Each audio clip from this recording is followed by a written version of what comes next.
नमस्ते सदा वत्सले मातृभूमि। नमस्ते सदा वत्सले मातृभूमि। देशभक्ति सर्वश्रेष्ठ भक्ति। देशभक्ति व्यक्तित्व समाज देश कल्याण अर्थे परम औषधमस्ति। परम औषधमस्ति. பிரேமஸ்வரூபுலார் அன்பின் வடிவங்களே,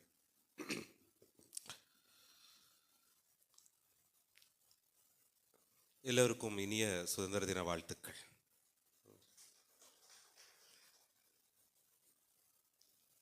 தேசத்துக்கு சுதந்திரம் கிடைச்சு 79 வருடம் ஆயிடுச்சு. ஆத்மா சுதந்திரமாக தான் இருக்கு. அந்த மனசுக்கு சுதந்திரம் கிடைச்சிருச்சா அப்படின்னு சுய பரிசீலனை பண்ணக்கூடிய நாள் தான் இந்த சுதந்திர நாள். மனசுக்கு எப்படி சுதந்திரம் கிடைக்கும்? மனசு இந்த 6 அசுர குணத்தால, தீய எண்ணங்களால, பற்றுதல்னால, அகங்காரத்தினால சுதந்திரம் இல்லாம இருக்கு. அதுக்கு இந்த சுதந்திரம் இல்லாத தன்மை நான் என்ற அகங்காரத்தாலையும் என்னுடையதுங்கிற பற்றுதல்னாலையும் தான் மேலோங்குது. ஆனா இந்த 6 குணங்களும் சுய விருப்பத்துக்கு உட்பட்டது. உண்மையான சுதந்திரங்கிறது உங்களோட சுய விருப்பத்தை கொடுத்த அந்த விருப்பத்துக்கு ஏற்றவாறு நடப்பது தான் உண்மையான சுதந்திரமே. அதாவது சுய விருப்பத்தை யாரு கொடுத்திருக்காரு? கடவுள் கொடுத்திருக்காரு. அந்த கடவுள் விருப்பத்துக்கு ஏற்றவாறு நடப்பதே உண்மையான சுதந்திரம். ஆனா அந்த சுய விருப்பத்தை தியாகம் பண்ணும்போது தான் இன்னைக்கு இந்த பாரத தேசம் பயம் ரதம் இதி பாரதம், உலகத்துக்கே விடிவெள்ளியா, கலங்கரை விளக்கமா, விஸ்வகுருவா, சனாதன தர்மத்தை அளப்பரியா அன்புல லோக சேவைய இன்னைக்கு உலகம் இழுக்கும் ஒன்றே குலம் ஒருவனே தேவன் அப்படிங்கிற அந்த தத்துவத்துல சொல்லிக்கிட்டு இருக்கக்கூடிய இந்த பாரத தேசத்துல எண்ணற்ற தியாக ஜீவிகள் இருந்திருக்காங்க. தியாக ஜீவிகள் தான் யோக ஜீவிகளா மாறி இருக்காங்க. அப்ப தியாக ஜீவியா நீங்க இருக்கணும்னா முதல்ல உங்களுக்குள்ள இருக்கக்கூடிய அந்த நான்ற கர்வத்தையும் அந்த என்னுடையதுங்கிற பற்றுதலையும் மமக்காரத்தையும் தியாகம் பண்ணாலே, உங்களோட சுய விருப்பத்தை தியாகம் பண்ணாலே கடவுளோட விருப்பத்தை உள் உணர்வால நீங்க அறியலாம், உணரலாம். அதுக்கு ஏற்றவாறே உங்க வாழ்க்கைய செம்மையோடு சிறப்பாக நீங்க எல்லா காரியத்திலும் செயல்படலாம். அதனாலதான் தேசபக்தி ரொம்ப முக்கியம். தன்னலமற்ற சேவையில் இருக்கிறவங்க தான் தேசபக்தியில் இருக்க முடியும். அந்த தேசபக்தியே தன்னலமற்ற சேவை தான். அந்த தன்னலமற்ற சேவை எப்படி வரும்? அளப்பரியா அன்புல தான் தன்னலமற்ற சேவை வரும். தேசபக்தி இருந்ததுன்னா அது ஒருத்தரை தன்னலமற்றவரா ஆக்கி அது மூலியமா அவரோட மனமாற்றத்துக்கும் அது வித்திட்டு அதன் தொடர்ச்சியா சமுதாயத்தோட எழுச்சிக்கும் அது பிரகாசமாக அது அந்த நிலையை கொடுத்து அதே சமயத்துல தேசத்தையும் மேல்நிலைக்கு எடுத்துட்டு வருது. அப்போ ஒரு தேசபக்தியால தனிநபரும் மாறுறாரு தன்னலமற்ற சேவையால. அதனால ஒவ்வொரு தனிநபரும் மாறும்போது அதுவே சமுதாயத்தோட எழுச்சியாகவும் இருக்கு, மறுமலர்ச்சியாகவும் இருக்கு, சமுதாய நலனாகவும் இருக்கு. அதே ஒவ்வொரு சமுதாயமும் மாறும்போது தேசமே பயனடையுது. ஒரு தேசம் பயனடும் போது இந்த சிருஷ்டியே பயனடையுது. இவ்வளோ விஷயமும் தேசபக்தியில அற்புதமா இருக்கு. அந்த ஒரு தத்துவத்தை தான் பாரத தேசம் அன்றாட இந்த பூலோகத்துக்கே வழங்கிட்டு இருக்கு, இன்னும் வழங்கவும் இருக்கு.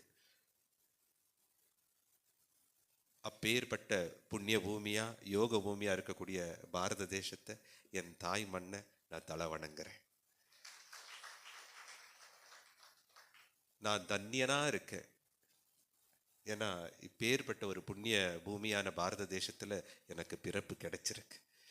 அவதாரங்கள் இந்த தேச மண் புண்ணிய மண்ணில் அவதார பிரவேசம் நடந்திருக்கு. மகான்கள் வாழ்ந்திருக்காங்க. சித்த புருஷர்கள் வாழ்ந்து அவங்களோட சித்தி நிலையை மக்களுக்கு தந்திருக்காங்க.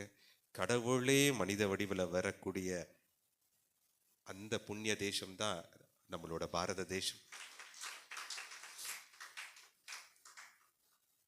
அந்த பாரத தேசத்துக்கு நம்மளோட கொடுத்த தாய்க்கு நம்மளோட அனைத்தையும் அன்பை கொடுத்து அரவணைத்து நம்மளோட பாலூட்டி சீராட்டி வளர்த்த நம்மளோட தேக மாதாக்கே அவ்வளோ நன்றி கடன் படணும்னு சாஸ்திரம் சொல்லுது.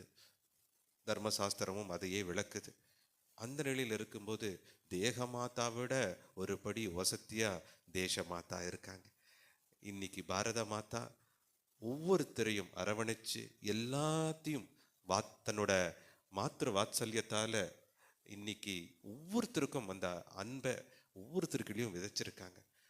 ஆனா அந்த அன்பு ஒவ்வொரு நாளும் மேலோங்கதான். உண்மையா நீங்க பாரதத்தை நேசிக்கிறீங்க, இந்த சிருஷ்டியை நேசிக்கிறீங்கன்னா பாரதத்தில் இருக்கக்கூடிய ஒவ்வொரு பிரஜையும் நேசிக்கணும். ஒவ்வொருத்தருக்காகவும் தன்னலமற்ற சேவையில நீங்க ஈடுபடணும். நிபந்தனையற்ற கருணை உங்களுக்குள்ள மேலோங்கணும். அனைத்து படைப்புகளையும் நேசிப்பதே உண்மையான சுதந்திரம். அதுவே கடவுளோட விருப்பமாக இருக்கு. அந்த விருப்பத்துக்கு ஏற்றவாறு நடப்பதே உண்மையான ஆத்ம சுதந்திரமா இருக்கு. அந்த சுதந்திரம் இப்ப எப்ப கிடைக்கும்? உங்களோட சுய விருப்பத்தை உங்களோட விருப்பு வெறுப்பை தியாகம் பண்ணும்போது தான் இந்த அரிஷத் வரதுக்கான்னு சொல்லக்கூடிய காமம், குரோதம், மோகம், லோபம், மதம், மத்சரியம், இந்த 6 தீய குணங்களை நீங்க தியாகம் பண்ணும்போது தான் உண்மையான அந்த சுய விருப்பமே இருக்கு. இதுல இந்த 6 தீய குணங்களுக்கு தான் இன்னைக்கு மனது அடிமையா இருக்கு.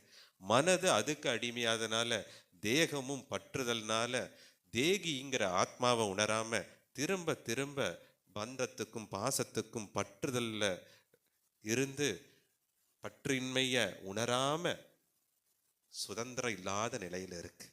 தேசம் சுதந்திரம் அடைந்துருச்சு. ஆனா நீங்க சுதந்திரம் அடையணும்னா, ஆத்ம சுதந்திரத்தை முழுமையா உணரணும்னா உங்க சுய விருப்பத்தை உங்களுக்குள்ள இருக்கக்கூடிய பரமாத்மா விருப்பத்துக்கு ஏற்றவாறு அதை தியாகம் செய்யணும், முழுமையா சமர்ப்பணம் செய்யணும். அதுதான் உண்மையான சுதந்திரத்தோட அர்த்தம் கூட. True independence is independent in God always at all times in all circumstances. இதுதான் உண்மையான இண்டிபெண்டன்ஸ். இதை தான் நீங்க ஒவ்வொருத்தர் பண்ணணும். இல்லைன்னா இந்த தேசத்திலேயோ இல்லை நல்ல புண்ணியம் செஞ்சா போக பூமியிலையும் பிறப்பு கிடைக்கும். பிறப்பு இருந்தா இறப்பும் இருக்கும். பிறப்பு இறப்புங்கிற அந்த சுழற்சிக்கு இந்த ஆத்மா தன்னோட சுதந்திரத்தை, தன் நிலைய சுயத்தை உணர்ற வரைக்கும் இந்த கர்ம விதி உங்களை கஷ்டப்படுத்தும்னு சொல்ல மாட்டேன், அனுபவத்தை கொடுத்துட்டே இருக்கும். இதை தான் நீங்க உணரணும். சீன மேதை, சீனத்துல இருந்த மகா ஞானி, மத போதகர்னு கூட சொல்லலாம், கன்ஃபூஷியஸ் தன்னோட சீடர்கள் கிட்ட, தன்னோட பக்தர்கள் கிட்ட அவர் எப்பவுமே ஒரு விஷயத்த தன் வாழ்நாள் முழுவதும் சொல்லிக்கிட்டே இருந்தார். ரொம்ப ஆச்சரியமானது. நிறைய உபதேசம் கொடுக்கல, கீர்த்தனைகளை பாட சொல்ல, தீர்த்த யாத்திரைக்கு போக சொல்லல, அன்றாட ஆன்மீக பயிற்சிக்கும் அவரு இதெல்லாம் பண்ணுங்கிற அந்த ஒரு ஆக்னியான்னு சொல்லக்கூடிய ஆணையும் பிறப்பிக்கல. ஒரே ஒண்ணு மட்டும் தான் சொல்லிட்டு இருந்தார், தன்னலமற்ற சேவையை பண்ணுங்க, நிறைய புண்ணியம் பண்ணுங்க, புண்ணியம் பண்ணுங்க, புண்ணியம் பண்ணுங்க, புண்ணியம் பண்ணுங்கன்னு சொல்லிட்டே இருந்தார். ஒரு நாள் ஒரு சீடர், குருவே என்ன இது, சுமார் 12 வருடமா இந்த ஒரு வார்த்தையை மட்டும் சொல்லிட்டு இருக்கீங்க, இது தவிர உங்களுக்கு வேறு எதுவும் தெரியாதா அப்படின்னு அவரை பார்த்து கேட்டாங்க. அவர் சொன்னாரு, இது ஒண்ணு நீங்க தெரிஞ்சுக்கிட்டாலே போதும் அப்படின்னாரு. எவ்வளவு ஒரு பெரிய அர்த்தம் பாருங்க. இந்த புண்ணியம் பண்ணுங்க, புண்ணியம் பண்ணுங்க, தர்ம காரியத்துல ஈடுபடுங்க அப்படின்னு சொல்லிட்டே இருக்கீங்களே, இதை தவிர வேறு எதுவுமே தெரியாதா? ஒரு குருவா இருந்தா பல கருத்துக்களை சொல்லணும், உபதேசங்களை சொல்லணும், ஆன்மீக பயிற்சிகளை எப்படி பின்பற்றணுங்கிறது சொல்லணும், மந்திர ஜபத்தை சொல்லணும், தியானத்தோட முறையை சொல்லணும். இதெல்லாம் நீங்க சொல்லாம ஒன்னே ஒன்று மட்டும் சொல்லிட்டு இருக்கீங்களே, அதுவும் இடைவிடாம தொடர்ச்சியா சொல்லிட்டு இருக்கீங்களே, புண்ணியம் செஞ்சா என்ன கிடைக்கும்னு அந்த சீடர் கேட்டார். அப்ப அவர் சொன்னார், பாரதத்துல பிறக்கிறதுக்கு பாக்கியம் கிடைக்கும்னு சொன்னார். இந்திய தேசத்துல பிறக்கிறதுக்கு பாக்கியம் கிடைக்கும். ரொம்ப ஆச்சரியப்பட்டாங்க சீனர்கள், சீன மக்கள். பாரதத்துல பிறக்கிறது என்ன அவ்வளவு விசேஷம் போது, பாரதத்துல பிறந்தாதான் உங்களுக்கு முக்தினர், மோட்சம் கிடைக்கும். ஏன்னா புண்ணியம் பண்ண பண்ண பாரதத்துல நீங்க ஜென்மம் எடுப்பீங்க. பாரதங்கிற இந்தியா தேசத்துல ஜென்மம் எடுக்கும் போது உங்களுக்கு கொஞ்சமாவது முமுட்சுங்கிற அந்த ஆன்மீக உணர்வு, அந்த ஆற்றல், அந்த தேடல் அது இருக்கும்போது உங்களை தேடி குரு வருவார். இல்லைன்னா அந்த உணர்வே உங்களை ஒரு குருவிடம் தேடி அவரை அறியக்கூடிய, அவரை அருகாமையில் இருக்கக்கூடிய அந்த வாய்ப்பு கிட்டும். அந்த வாய்ப்பை நீங்க பயன்படுத்திட்டீங்கன்னா உங்களுக்கு முக்தி கிடைக்கும், நிரந்தரமான சுதந்திரம் கிடைக்கும். அதுதான் உண்மையான விடுதலை. தலையில் இருக்கிறதெல்லாம் விட்டு தொலைக்கிறது தான் விடுதலையே. உண்மையான விடுதலை என்ன? தலையில் இருக்கிறது எல்லாத்தையும் விட்டு தொலைக்கிறது. அச்சம், ஆசை இல்லாம இருக்கிறது, ஆசையற்ற நிலையே பெரிய சுதந்திரம். அச்சம் இல்லாத நிலையே பெரிய சுதந்திரம். பற்றின்மையே பெரிய சுதந்திரம். நான் உங்களுக்கு இந்த வடிவத்தோட, இந்த அன்பின் வடிவத்தோட ஒரு சின்ன சம்பவத்தை பகிர்ந்துக்க விரும்புகிறேன். நேரம் குறைவா இருக்கு, இருந்தாலும் சொல்லார். சுமார் 8 வருஷத்துக்கு முன்னாடி ஒரு காலகட்டம், பகவான் ஸ்ரீ சத்ய சாய் பாபாங்கிற அந்த பிரேமுக்கு சாகர், அந்த அளப்பரிய அன்பின் வடிவத்தால ஈர்க்கப்பட்டு அவருடைய அன்றாட துணையால, உறுதுணையால, அறிவுரையால, அரவணைப்பால இந்த வடிவம் ஆன்மீக எழுச்சியை, ஆன்மீக ஞான உதயத்தை அடைந்தது. அப்போ வீட்டில் இருக்கிறவங்கெல்லாம், குறிப்பா இந்த உடம்போட தந்தை, தாயார், சொந்த பந்தங்கள் எல்லாம் சொல்லுவாங்க, நீ இந்த உலக ரீதியான கல்வியை படிச்சிருக்க, MBAவை படிச்சிருக்க, நீ போய் வேலைக்கு போனால் நல்லா சம்பாதிக்கலாம், விதேசத்தோட அந்த வேலை வாய்ப்பு, ஃபாரின்ல வேலை செஞ்சிட்டு இருந்த, அதையும் நீ தியாகம் பண்ணிட்டு வந்த, இதுவா பக்தி? குடும்பத்தை பார்த்துக்கணும் இல்லையா, சமுதாயத்தையும் பார்த்துக்கணும் இல்லையா, அப்பா அம்மா பேச்சு கேட்கணும் இல்லையா, பொருள் தேவையும் இருக்கு இல்லையா, இப்படின்னு எண்ணற்ற கேள்விய மனசு மூலியமா எல்லா சொந்த பந்தங்கள் எல்லாம் சேர்ந்து விதைச்சாங்க. அங்க ஒரு ஒப்பீடலும் வருது. அதோ பாருங்க, உங்களோட படிச்சவங்க காரு வாங்கிட்டாங்க, கோயம்புத்தூர்ல நிலம் வாங்கிட்டாங்க, ஆஸ்திரேலியாலும் அமெரிக்காலும் இருக்காங்க, உன்னால ஒன்றும் பண்ண முடியலையே, இதுவா நீ உன்னை வளர்த்து ஆளாக்குன தந்தைக்கு, லோன் வாங்கி படிக்க வச்ச இந்த தந்தைக்கு நீ கொடுக்குற மரியாதையா? அப்படின்னு எண்ணற்ற, நான் சோதனைகள்னு சொல்ல மாட்டேன், மறுபடியும் சொல்ற அனுபவங்கள். ஒரு முறையா ஒரு பக்கத்துல பகவான் ஸ்ரீ சத்ய சாய்பாபா அந்த அற்புத திவ்ய ஸ்வரூபத்தால என்னை அரவணைத்து அந்த தெய்வாற்றல்னால என்னை வழி நடத்திட்டு இருக்காரு. இன்னொரு பக்கத்துல அதுக்கு எதிர்மறையா அந்த மாயை, பற்றுதல், அகங்காரம், மமக்காரம், சொந்த பந்தங்களால, பந்த பாசத்தால, சுயநலத்தால, இதுவும் அதெல்லாம் திணிக்கக்கூடிய அந்த நிலையும் வந்தது. எதுக்கும் நான் செவி சாய்க்கல. என்னோட குரு என்ன சொன்னாரோ அதை மட்டும் தான் நான் செஞ்சேன். எண்ணற்ற அனுபவங்கள் நடந்தது. பொருளே இல்லாத நிலையும் இருந்தது. ஆனா பொருளை கொடுத்த அருளாளர் பக்கத்துல இருக்கும்போது, ஆதி பிரம்மம் பக்கத்துல இருக்கும்போது என்ன கவலைங்கிற அந்த அச்சம் என்கிட்ட, அச்சமே இல்லாத, அச்சமின்றி அந்த நிலை தான், அச்சமின்மைன்னு சொல்லக்கூடிய அந்த நிலை தான் இருந்தது. பயமே இல்லாமல் இருந்தது. ஆனா அழுத்தம் இருந்ததே இருந்தது குடும்பத்துல இருந்து. காலப்போக்கில் எது சொன்னாலும், இந்த தேகத்தோட அப்பா சொன்னாலும், அம்மா சொன்னாலும், இன்னும் சொல்ல போனோம்னா யசோதா அம்மாவே சொன்னாலும், உற்றார் உறவினர்லாம் சொன்னாலும், எதுக்கும் நான் செவி சாய்க்கல. அப்படியே பொன் சிரிப்பு தான், சகிப்புத்தன்மை, பொறுமையோடு இருந்தேன். ஆனா காலங்கள் உருண்டு ஓடிடுச்சு, நிறைய நிலை மாறிடுச்சு. எண்ணற்ற சேவைகள் அறக்கட்டளை மூலியமா, இந்த உணர்வு மூலியமா, சத்யசாய் உணர்வுலேயே செஞ்சு நிறைய ஒரு விதத்துல கொஞ்சம் பிரபலமானதுக்கு அப்புறம் அந்த பாலிய சிநேகிதர்கள், அந்த பொருளை ஈட்டியவர்கள்லாம் இப்போ எல்லாம் என்ன கேட்குறாங்கன்னா, உன்னோட ஒரு 5 நிமிஷம் பேசினாலே எனக்கு மன நிம்மதியா இருக்கு. நீ எப்போ எங்க வீட்டுக்கு வர, எப்போ எங்க கிராமத்துக்கு வர, அஹ், எப்போ எங்களுக்கு உபதேசம் செய்யற, அஹ், எங்களுக்கு அப்படின்னா என்ன அர்த்தம்? இதோட அர்த்தம் என்ன? பொருள் தேவைகளை பூர்த்தி செஞ்சா மட்டும் ஆத்மா திருப்தி அடையாது. அது இந்த தேகத்துக்கும் மனசுக்கும் தற்காலிக திருப்தியை கொடுக்கலாம். காசு, பணம், பதவி, இந்த சமுதாயத்தை தற்காலிகமாக திருப்திப்படக்கூடிய அந்த விஷயமெல்லாம் இருந்தாலும் திருப்தி அடையாது. அவங்க இப்போ எதிர்பார்க்கறது மனநிறைவு, அமைதி. இந்த வடிவத்திலிருந்து அவங்க எதிர்பார்க்கறது ஆனந்தம், அந்த பேரின்பம். இந்த வடிவம் போனாலே அவங்களுக்கு மனநிறைவு கிடைக்குது, ஆனந்தம் கிடைக்குது. இப்போ உபதேசம் சொல்லுன்னு சொல்றாங்க. முதல்ல இதெல்லாம் தவறு, இப்படி இருக்கக்கூடாது, குடும்பத்தை பார்த்துக்கோ, உன்னோட உற்றார் உறவினரை பார்த்துக்கோ, உன்னோட பெற்றோருக்கு ஏற்றவாறு நடந்துக்கோ, உனக்கு தேவை இருக்கு அப்படின்னு சொன்னவங்க இப்போ என்ன இருக்கு?